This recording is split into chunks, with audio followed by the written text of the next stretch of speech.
that means that maybe Ding has to mix things up, and no more English opening that we saw from him 2 games ago. It's back towards the Queen's pawn. Will we see the Queen's gambit? What do we predict here? Key moment. Oh, maybe the Nimzo? Okay, no Nimzo for Black. It's all about what Pragg chooses here. Will Black push a pawn in the centre of the board? Will Black's dark square bishop come out, maybe give a check? You can go into the Queen's Gambit from this position. You can go into the Benoni from this position, Queen's Indian from this position. This is the moment where you choose. And look at Pragg.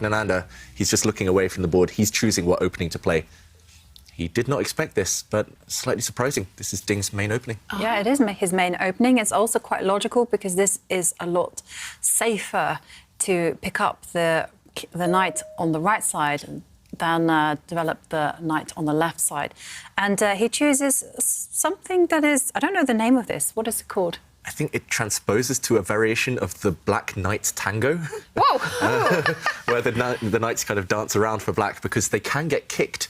This Black Knight that's just jumped into onto this C6 square, the white pawn in the centre of the board can actually go and attack it, and the Black Knights would actually have to do a bit of a dance. I don't know if that's why it's called the Tango, but the Black Knight's Tango normally starts without Black touching any of his pawns, the Black Knights coming out on their first 2 moves. So I'm not sure if it's a direct transposition, but as far as I know, that's the closest related opening. So will this be one of those other on our opening stats? I think so. Yeah, wow. Doesn't count as a Queen's Gambit because Black's pawn is not in the centre of the board. I've never seen Pragg play this. I've never seen actually any player play this on the Champions Chess Tour. Pragg, that's why he was thinking. He was just trying to surprise Ding as quickly as possible. And Ding, I don't think he's spent 1 minute on any 4th move ever in the Champions Chess Tour. Normally he knows his openings inside out, so big surprise. Wow. Do the players actually, can they see each other? Or can they choose? They can choose. Yeah, because I think Pragg looked up at the camera, looked straight into the camera, like as if he was saying, what are you going to do now? I like that. It would be funny if he winked as well. It's like, yeah. Got some preparation in. That gives chess players a lot of joy to get that in. OK, so meanwhile... Yeah, some really weird moves, I've got to say, from Pragg especially. But weird is good in this situation. Remember, he's in a must-win scenario with Black. That means you have to do something a bit different.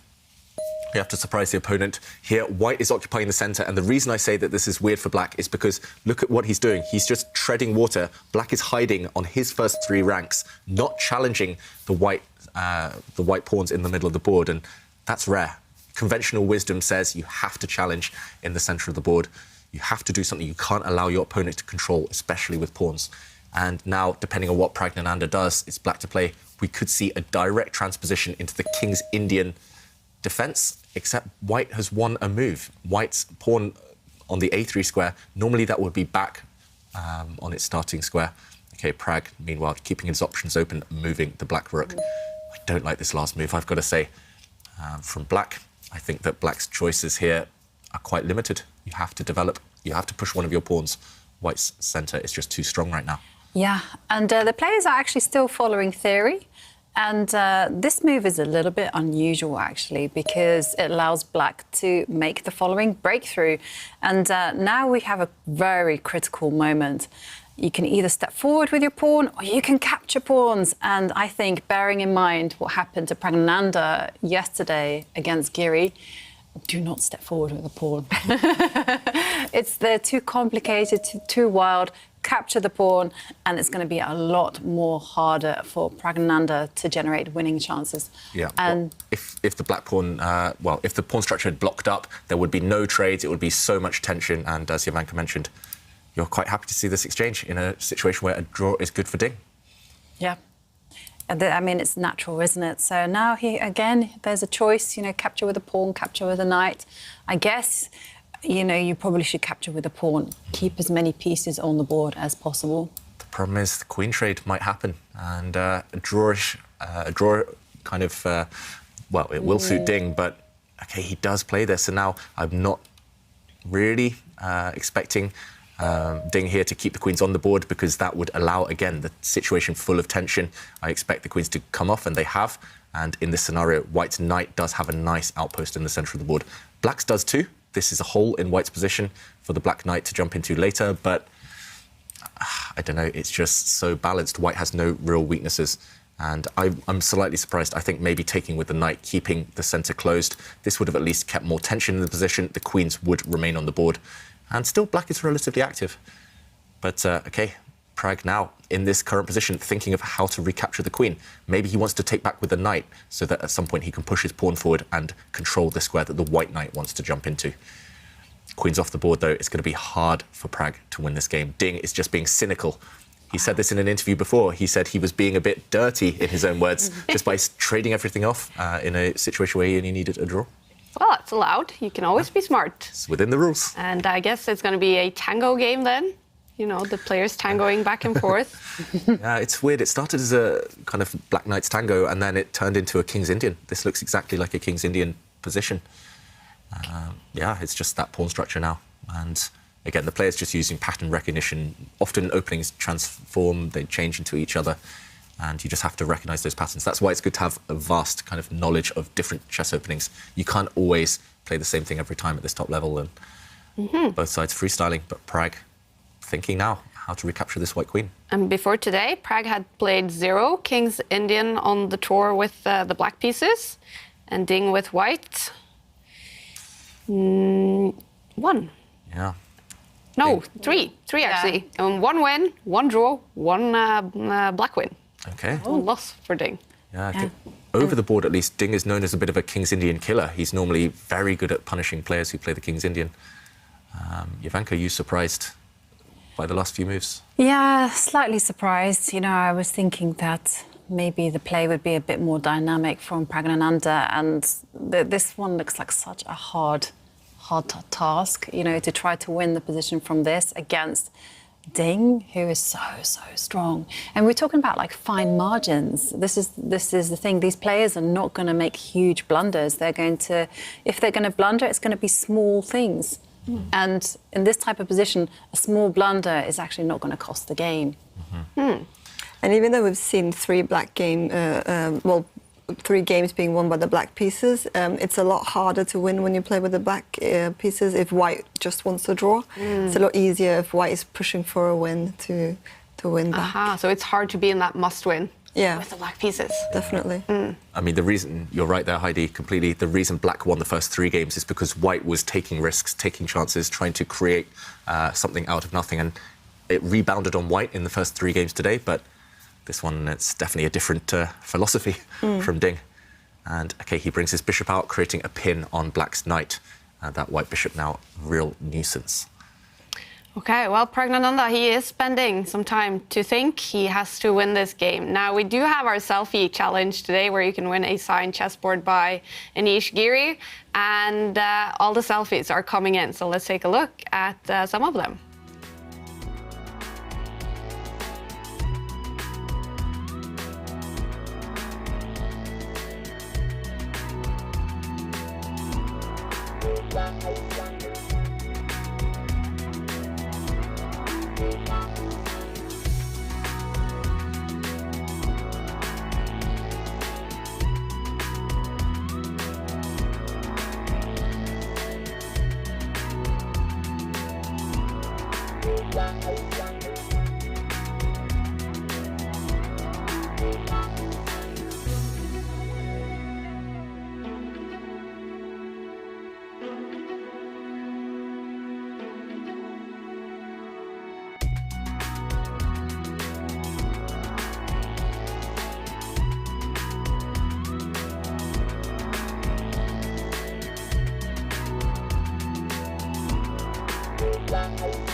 Waiting for Pragg to win was the message from that final selfie. Thank you to everyone. We enjoy so much seeing your selfies and having you with us while we watch the action in Chessable Masters. Pragg fighting so hard to win this game, to tie the first match in the final. He's been thinking for such a long time now, David. This must be very difficult. He's been thinking for a long, long time, and I think it's because he's unfamiliar with this type of opening, which we mentioned we reached in a weird, kind of unusual way.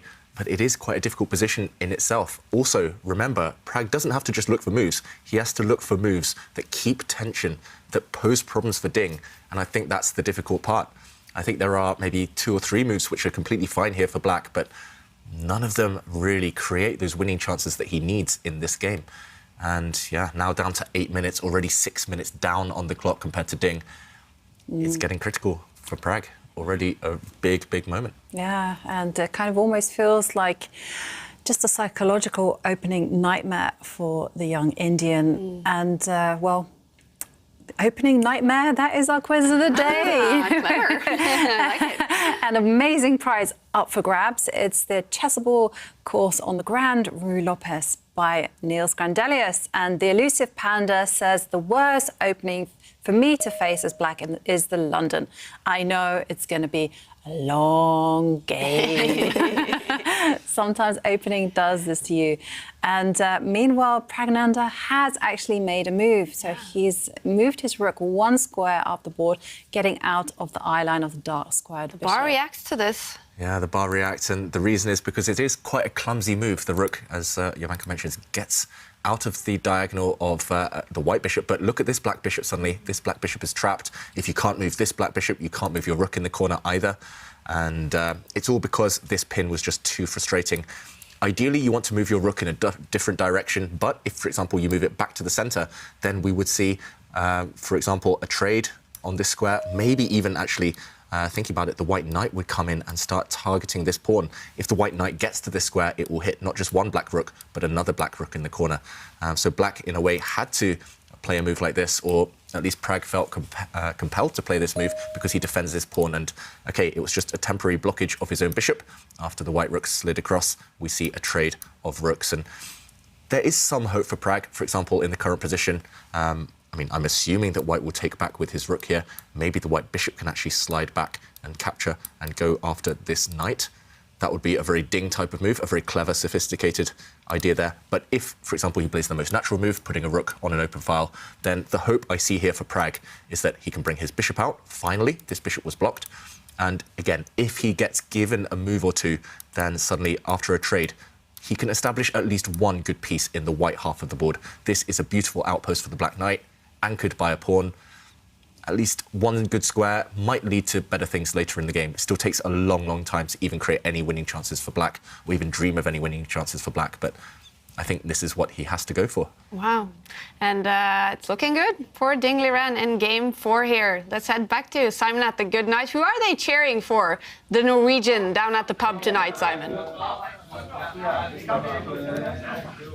To be totally honest, I think they're enjoying themselves too much to be having a look so much at the screen. We've got the games up here on the big screen, but look how everyone is just playing Blitz and having a good time here. So everyone say hello. You're on TV. So hi, hello. Okay, that was very calm. Hello, but anyway, we'll go through now and we'll check out some other people in the bar. So we'll walk this way. And, well, Pragg is doing well, but Black's been winning every game so far. Got some serious beard envy going on over there. That beard is fantastic. Well done there. But we'll just walk along here. And, well, let's ask this chap here about the candidates, because obviously this is the big event coming up. Yeah. And one of the players will be in the candidates fighting for the World Championships. Do you think it could be Ding, or you got someone else on your mind? Maybe Firouzja or someone. You think Firouzja will be the one? Yeah. Okay, well, maybe Firouzja, because if Firouzja does it, that means Magnus Carlsen will actually play, which will be fantastic. But at the moment, back to the studio in a second, because it is obviously Pragg who needs to win this game to give himself a chance in this leg. He definitely does, Simon. Thank you so much. That looks like a very good time at the Good Night. And Ding Liren, world number 2. That must be a motivation for Magnus as well, if Ding is the one that wins the candidates. We did have a couple of moves. Is it still looking very hard for Pragg to win this? Still going to be difficult, purely because there have been so many exchanges so far. A set of queens, a set of rooks already off the board. But still enough sufficient ammunition later to create some imbalance. Still that hole that we talked about on the d4 square for Black's knight to jump into. Some hope for Pragg. The bar says 0.3 advantage for Ding. I have to say, Heidi, so the bar for me as a beginner in chess is my reference to understanding what is going on the board. And it is something we copied from NRK, the show that you have been working on for many, many years since Magnus became world champion. What do you think is the key to making chess understandable for non-chess players? I think it's just what you're saying, that to sort of tell the viewers who is better off, because it's so difficult to look at the board and realize especially if you don't know a lot of chess, and even people at my level, it's probably easier for you, but I think for everyone it helps just to have the bar to kind of understand a little bit. And the Norwegian viewers, they love the bar. Yeah. It's look at the bar. Yeah, look at the bar. And we even had a viewer who tattooed "look at the bar" on her arm. Really? Yeah, it's like the best tattoo. It's a part of it, like a bigger chest tattoo, but it's cool. Oh, that's a challenge for our viewers. Yeah. Anyone tattoo "look at the bar." I say it a lot because, again, it is my only reference to understanding, you know, is the score now 1-0 if you reference to football? Is it 5-0? You know, is it 0-0? What is the score here? Simon loves the bar too. Maybe he should just get the bar on this. It works very well in English as well, of course, with, you know, Simon being at the Good Night bar all the time. And yeah, you mentioned, Heidi, the bar, but I mean, it's useful for us too. I mean, often we're looking at a position, and even though we're decent players, I mean, even if there are big blunders, we won't necessarily see it unless we see the evaluation bar swing. It's only having that kind of hint that the computer gives us. That's why we're able to commentate and show some of these variations. Often, if it was a game, if we're super stressed, we wouldn't know. And I mean, the players, of course, they don't see it, they don't know the evaluation, but I think that's why it's quite nice to kind of see it, even as a strong player, decent player myself. It's nice to kind of see the swings and roundabouts in a game. It makes it more dramatic and entertaining. What is the reaction among maybe more, and we do have a move, by the way.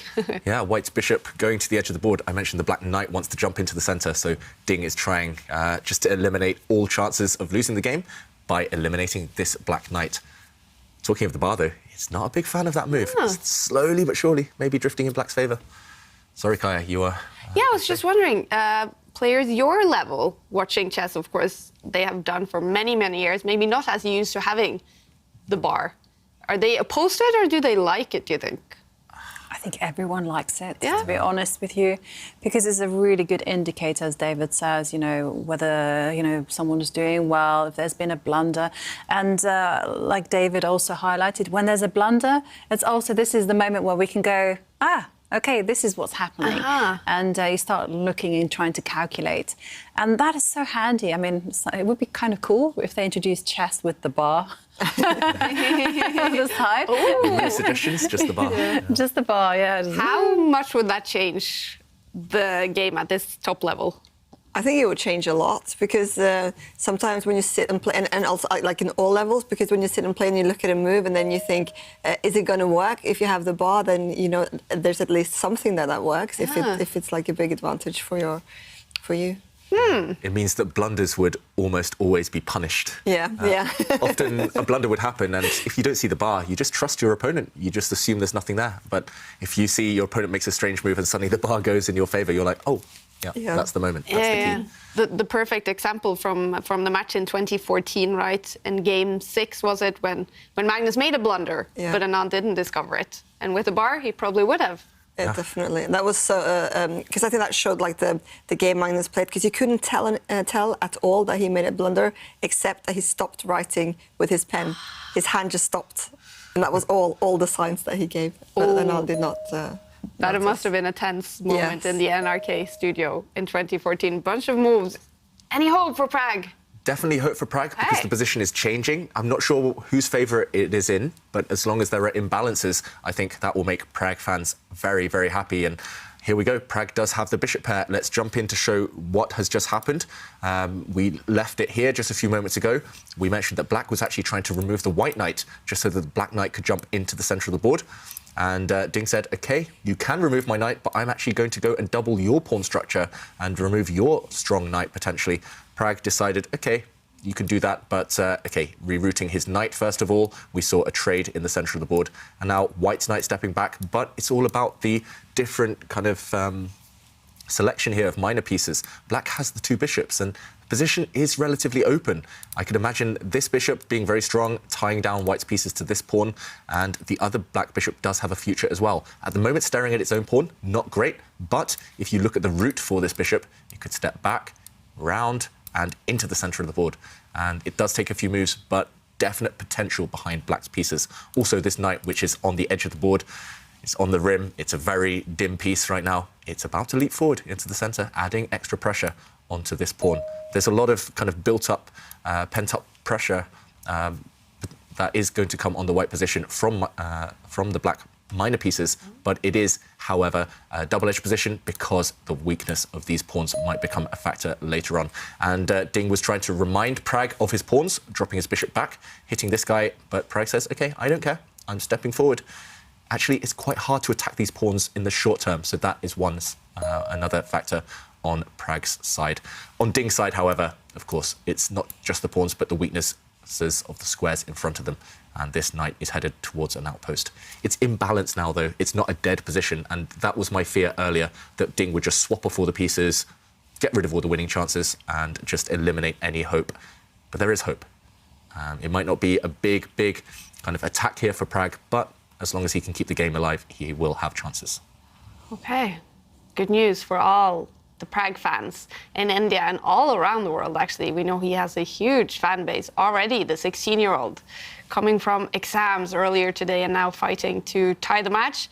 It's dramatic if he isn't able, of course, to win, but he still has a match tomorrow, and he can still win that match to take it to tiebreaks. It's not over for Pragg. It's definitely not over, and I don't know if he has exams tomorrow. That's the key question. I hope he can get a good night's sleep. We'll have to ask him whether he has exams. But, just imagine if he has another set of exams. We need to call his teachers. Yeah, I mean, I don't understand why they made him do it. Me neither. OK, well, we have seen a set of trades, and the black knight has jumped into the middle of the board, and well, there is a threat in the air. Knight takes pawn. Yeah, there's pluses and minuses to this decision from Pragg, though. I mentioned that as long as you had the two bishops, you have long-term hopes. Yes, you had a bad pawn structure, but Pragg has decided to trade one bishop for one of the knights. And if you look at the two bishops right now that remain on the board, they are of opposite colours. White's bishop on the dark squares, black's bishop on the light squares. In a way, they'll just kind of pass each other by and balance each other out. Ivanka mentioned it's like ships passing each other in the night. Yeah, if the knights disappear, I think it's going to be a draw. It's just about the knights and whether they can survive. Yeah, I agree. But I do like the way that Pragg has been playing this particular position these last few moves, because, you know, he has pushed his A-pawn. Alice, she's gone to the fourth row, and it restricts White's pawns on the left. Yeah, so these two white pawns are kind of just completely immobilised by this one black pawn. For example, if the white pawn ever steps forward 2 squares, say in this position, then en passant, as if the white pawn had just moved 1 square, and suddenly everything's going to drop for white. This pawn is a weakness. This pawn is a big weakness. And actually, this pawn, I think, is the key factor. Black's pieces are attacking it, white's pieces are tied down, passively defending, and it will come down, for example, if black just waits, it will come down to a situation where Ding has to decide, does he ever trade off a bishop for a knight? If he trades off his bishop for the black knight, then suddenly the black pawns are no longer doubled, and black will be able to correct his pawn structure with a very mobile kind of situation here. He can push in the center here, he can push over here, just trying to open things up for the bishop against the knight, which prefers blocked positions. And OK, I was expecting Pragg to just slowly wait, improve his king maybe, bring it closer towards the center, but he says no. He just steps back, kicking away this white bishop, and wherever the bishop goes now, is his idea to bring his knight to this side of the board? Is his idea maybe to just swing his rook to the open file? We'll soon find out, but the black pieces are getting quite active. Maybe the rook will come into the white half at some point. It might come down to a situation where it's just completely blocked and black will have to open up the other side of the board, maybe with a pawn push. He needs to play on both flanks here, I think, in order to win later at Pragg. Yeah, I think it's super important, that last point that you made about playing on both sides of the board. And after Ding has retreated the bishop, maybe this is something he needs to consider seriously, actually. Just think ahead and visualize what Pragnanda might be doing and just put a stop to that idea. The former world champion Anatoly Karpov was famous for doing these type of things. Yeah, and another thing that Karpov, here I'm thinking another world champion Petrosian would be considering here is, for example, black just pushing a pawn, just doing not too much.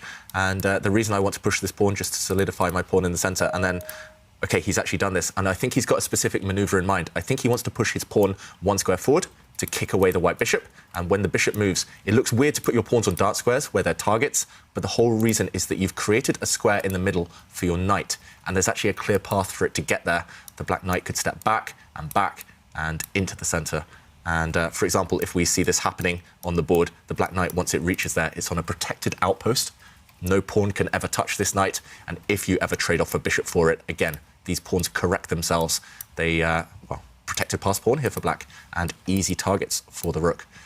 I think Pragg has got a really deep strategic maneuver in mind, and therefore Ding, of course, he spots it. And if we rewind, before black gets a chance to push this pawn, Ding says, no, I'm going to block you off. I'm going to control that square myself. It has come at the detriment of white's bishop, though. White's bishop now blocked in. And Pragg, he's making these big decisions so quickly, jumping to the side with his knight, hoping again for this trade, because I think the black rook now has more targets than the white rook. But I don't think Ding will exchange off here. Maybe he'll just bring his king towards the center. Still roughly balanced. I have to say, you know, despite the position being roughly balanced, I really like what Pragnanda's been doing. I really like the sophistication behind all his ideas. I think it's so instructive as well. Yeah. And the white king stepping forward, joining in the action. But what next? That's the problem. We mentioned opposite colour bishops. While knights remain on the board, I don't think it's such a big factor. But now that the knights have just left the board, he's traded off knights. If the rooks disappear, it's a complete fortress. You'll never be able to break through. These bishops just cancel each other out. It's going to be a dead draw. It's all about the rooks now. Can Pragg keep them on the board? Right now, white can't use this open file because the bishop controls this square, so the white rook is a bit stuck. Black's rook will get to the open file, but is it enough? I don't think it will be. Why did he trade off knights if it goes towards the draw? Yeah, good question, Heidi. I don't really know. I think maybe he just didn't see anything better, but I would rather keep them on. And even if the black knight wasn't great, I'd rather keep them on the board. I agree with you. I just don't see what's happening. And look, here we go. The white rook is actually about to enter the open line as well. For example, if we see the black rook swing across, which is maybe even the best move, then we'll just see a trade. And here, white will never conquer the light squares, black will never conquer the dark squares. It's just a draw. Pragg has to keep the rooks on the board at all costs now. And, OK, he does that by pushing a pawn, but it's not enough. It's not enough, simply. Now it kind of almost feels like white is better because white has the active rook. I was just like singing Pragnanda's praises, and then he takes a very mysterious decision of trading knights. And now I'm like, I think it's just draw. And one of the other key things about opposite colour bishop endings alongside that have rooks on them, it's all about control. And white has control as well as an active rook. Very, very difficult for Pragnanda to win this. Yeah, White's bishop is just going to protect all of its pawns. What Pragg needs to do now is somehow open up a line on the king side, on the right half of the board, for the black rook to come through, break through. I don't think Ding has to allow that, though. I think no matter which pawns you push as black, White will always be able to block it up. And yeah, I mean, Heidi, you mentioned changing off those changing off the knights. I think that's another key question for viewers, I mean, of all levels, when to exchange pieces. And sometimes maybe Pragg did a comparison. The black knight was on the edge of the board, the white knight was centralized, so it makes sense to exchange. But if you need to win, yeah, you need knights on the board. Imagine a knight in this position just hopping around, creating some trouble. Maybe you're not winning, maybe you're not better even, but at least you have some chance to win the game. Do you think Ding is feeling confident now he's going to get at least the draw he needs to win the match? He should be feeling confident. He won't relax too early. I think that's one of Ding's strengths. He's so focused all the time. He very rarely makes those one-move blunders that we occasionally see from other grandmasters. He's so focused, but yeah, I mean, he's big favourite now to get the draw. And look at his tour rating just below his face. Today he has reached 2,800. I guess with a draw here, though, he will drop down below 2,800. It's still an amazing score. Yeah, closing in on Magnus Carlsen. Yeah, he is. World number 2. Fighting to win the match here. We have another move. Yeah, the white rook steps back. Very logical, and black's pawns are coming. Not sure where they're going to, but they are advancing at least. Do you guys see any chances here at all for black? I don't, to be honest. Any potential crazy plans? It's what film is it? It's like it's a miracle. I think it's Life of Brian. Which Magnus is a big fan of. I love it. Yeah, big fan of Monty Python. Yeah, they follow Brian around. It's a miracle. It's a miracle. Yeah, sorry. So if that happens now, Ivanka, you have to say that actually. If the bar jumps up for Pragg, it's going to be a miracle, I guess. The last 3 world champions, Kramnik, Anand, Carlsen, they're all massive fans of Monty Python. Really? Just a fun fact. I just remember being at a dinner once in London and Anand and Kramnik were just quoting back jokes at each other, and I was just sat there being like, what is this? Anand. It's so nerdy. I can't even picture that. Are you a fan too? I am now. At the time, I was maybe 18 at the time. I hadn't been educated in the art. So now, whenever we have a prodigy, like Pragg, we'll have to ask, by the way, what do you think about Monty Python? Yeah. And then if he says yes, then look out. World champion. Yeah. And what the players are thinking, I do want to show you one quick tweet, which is it's a selfie from Lucy Lou, who says, great chess and commentary got us through a few tough years. Now we're on greener pastures, and so are our lambs. Peter, Ivanka, Judith, Anish, Levon, Magnus, Jan, Kaya, and David. Oh, Someone's named, Lucy's named her lambs after us. Oh, that's like unbelievable. Sorry, I'm like super sweet. I'm super excited. Thank you, Lucy Lou, for sharing that with us. You've got to name the next lamb Heidi. Yes. Heidi or Simon. Or Simon. Yeah. Both of them. And when can we come visit our name brothers and sisters? Yeah, wherever that is in the world. Yeah, wherever it is. And I'm so excited about that. I've never had Yeah. anything named after myself. Me neither. Thank you. Yeah, Very cool. definitely. And yeah, and whilst the players are still very much deep in thoughts, Pragg really doesn't have too much hope, unfortunately. Yeah, we just have to show maybe why there is almost zero hope at this point. And it's because, as well, the black rook is actually stuck. I was about to say it's stuck where it is. If it goes too far away, if it goes to the other side of the board, the white bishop can come and target some pawns. Instead, the black rook kind of keeps the white bishop honest. It slides across. If the white bishop moves, there might be some checks, some annoying ideas. But in the current position, white is simply going to wait. Nothing is going to change. Black can't do anything, simply. If you push this pawn forward, if white, for example, makes a move, if you push this pawn forward, white can firstly just block things up. One open line will not be enough for the black rook because the king can just stop any entry squares. But more than that, I think actually any winning attempts pushing a pawn are actually going to backfire on Pragg. We would just see a trade of pawns, and now white is the one creating a passed pawn. I want to say let's catch up with the current position, but nothing at all is changing. Here, Ding is offering that trade of rooks, which we mentioned would end the game in a draw instantly. If the rooks come off, dead draw. We're going to find out, is Pragg going to try and win, or is he just going to trade rooks and admit that today has not gone well? Oh, his webcam is a little off, we can see. Keeps rooks on the board. Yeah. That's good, but we are going to see the players repeat the moves. And here we go. Ding does take the first day. It's over.